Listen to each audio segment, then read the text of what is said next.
ನಾನು ಮೊನ್ನೆ ಹುಷಾರಾಗಿದ್ದೀನಿ. ಇವಾಗ ನೋಡಿದ್ರೆ ನಮ್ಮ ಸಾಹೇಬ್ರು ಹುಷಾರು ತಪ್ಪಿದ್ದಾರೆ.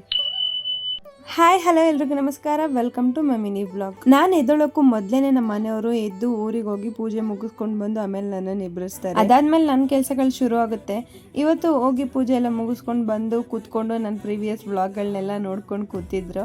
ಇನ್ನು ಇವತ್ತಿನ ತಿಂಡಿಗೆ ಪನ್ನೀರ್ ಹಾಕಿ ಬಿರಿಯಾನಿ ಮಾಡ್ಕೋತಾ ಇದ್ದೆ. ಆ್ಯಕ್ಚುಲಿ ನೆನ್ನೆ ನೈಟ್ ಮಾಡೋ ಪ್ಲ್ಯಾನ್ ಇತ್ತು, ಬಟ್ ಊರಲ್ಲೇ ಊಟ ಎಲ್ಲ ಮುಗಿಸ್ಕೊಂಡು ಬಂದಿದ್ರಿಂದ ಸೊ ಇವತ್ತಿನ ತಿಂಡಿಗೆ ಮಾಡ್ಕೊಂಬಿಡೋಣ ಅಂತ ಹೇಳಿ ಮಾಡ್ಕೋತಾ ಇದ್ದೆ. ನಾನು ಎಕ್ಸ್ಪೆಕ್ಟ್ ಮಾಡಿದ್ದಕ್ಕಿಂತ ತುಂಬ ಚೆನ್ನಾಗಾಗಿತ್ತು ಬಿರಿಯಾನಿ ಮಾತ್ರ. ನಿಮಗೂ ಏನಾದರೂ ಇದ್ರ ರೆಸಿಪಿ ಬೇಕು ಅಂದರೆ ರೆಸಿಪಿ ಅಂತ ಕಮೆಂಟ್ ಮಾಡಿ, ನಾನು ನೆಕ್ಸ್ಟ್ ಬ್ಲಾಗ್ಗಳಲ್ಲಿ ತಿಳಿಸ್ಕೊಡ್ತೀನಿ. ತುಂಬ ಕ್ವಿಕ್ಕಾಗೂ ಮಾಡ್ಕೋಬೋದು, ಹಾಗೆ ಮಕ್ಳಿಗೂ ಕೂಡ ತುಂಬ ಇಷ್ಟ ಆಗುತ್ತೆ ಟೇಸ್ಟ್ ವೈಸು. ನಮ್ಮ ಮನೆಯವರು ಕೂಡ ಚೆನ್ನಾಗಿ ಬ್ಯಾಟಿಂಗ್ ಮಾಡಿದ್ರು, ಅವರಾದ್ಮೇಲೆ ನಾನು ಕೂಡ ಚೆನ್ನಾಗಿ ಬಾರಿಸಿದ್ದಾಯ್ತು. ಇನ್ನು ನಮ್ಮ ಮನೆಯವರು ಮೊನ್ನೆಯಿಂದ ಗಂಟ್ಲು ಕೆರೆತ ಆಗಿದೆ, ಶೀತ ಆಗಿದೆ ಅಂತ ಹೇಳ್ತಾ ಇದ್ರು. ಇವತ್ತು ಮಧ್ಯಾಹ್ನ ನೋಡಿದ್ರೆ ಫುಲ್ ಸುಸ್ತಾಗ್ಬಿಟ್ಟಿದ್ರು. ನಾನು ಮೊನ್ನೆ ತಾನೇ ಹುಷಾರಾಗಿದ್ರೆ, ಪಾಪ ಇವತ್ತು ಅವ್ರು ಹುಷಾರ್ ತಪ್ಪಿದ್ದಾರೆ. ಈ ತರ ಸುಮಾರು ಸಲ ಆಗ್ಬಿಟ್ಟಿದೆ.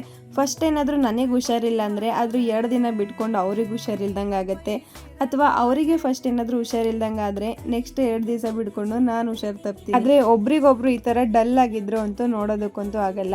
ಇವತ್ತು ಸ್ವಲ್ಪ ಸಪ್ಪಗೆ ಇದ್ರು ಬೆಳಗ್ಗೆಯಿಂದನೂ, ಆದರೂ ಕೂಡ ಏನು ಕೆಲ್ಸಕ್ಕೆ ಹೋಗ್ದಂಗೆ ಏನು ಬಿಡಲಿಲ್ಲ. ಕೆಲಸ ಮುಗಿಸ್ಕೊಂಡು ಸಂಜೆ ಬಂದು ಸ್ವಲ್ಪ ಹೊತ್ತು ರೆಸ್ಟ್ ಮಾಡಿದ್ರು. ಇನ್ನು ಸಂಜೆಯಿಂದ ಇಬ್ಬರು ಕೂಡ ಫ್ರೆಶ್ ಅಪ್ ಆಗಿ, ಸಹನಕ್ಕೊಂದು ಬರ್ಡೇ ಇದ್ದಿದ್ರಿಂದ ಪುಟ್ಟದಾಗಿ ಒಂದು ಕೇಕ್ ಕಟ್ ಮಾಡಿಸಿ ಸೆಲೆಬ್ರೇಟ್ ಮಾಡೋಣ ಅಂತ ಹೇಳ್ಬಿಟ್ಟು ಅವ್ರ ಶಾಪ್ ಹತ್ರನೇ ಹೋದ್ವಿ. ಆ್ಯಕ್ಚುಲಿ ನೆನ್ನೆ ಇದ್ದಿದ್ದು ಬರ್ಡೇ, ಆದರೆ ನೈಟ್ ಗೊತ್ತಾಗಿದ್ದು ನನಗೆ. ಸೊ ಆದ್ರಿಂದ ಇವತ್ತು ಹೋಗಿ ಕೇಕ್ ಎಲ್ಲ ಕಟ್ ಮಾಡಿಸಿ ಪುಟ್ಟದಾಗಿ ಸೆಲೆಬ್ರೇಟ್ ಮಾಡ್ಕೊಂಡಿದ್ದಾಯ್ತು.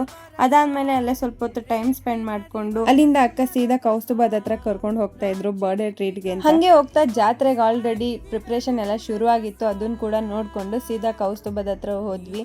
ಅಲ್ಲೋಗಿ ಸ್ವಲ್ಪ ಹೊತ್ತು ಕುತ್ಕೊಂಡು ಬೇಕಾಗಿರೋದನ್ನೆಲ್ಲ ಆರ್ಡರ್ ಮಾಡ್ಕೊಂಡು ಈ ತರ್ಲೆ ಜೊತೆ ಸ್ವಲ್ಪ ತರ್ಲೆ ಮಾಡ್ಕೊಂಡು ಇನ್ನು ಊಟ ಎಲ್ಲ ಮುಗಿಸ್ಕೊಂಡು ಅದಾದ್ಮೇಲೆ ಸೀದಾ ಸಲೂನ್ ಹತ್ರನೇ ಬಂದ್ವಿ.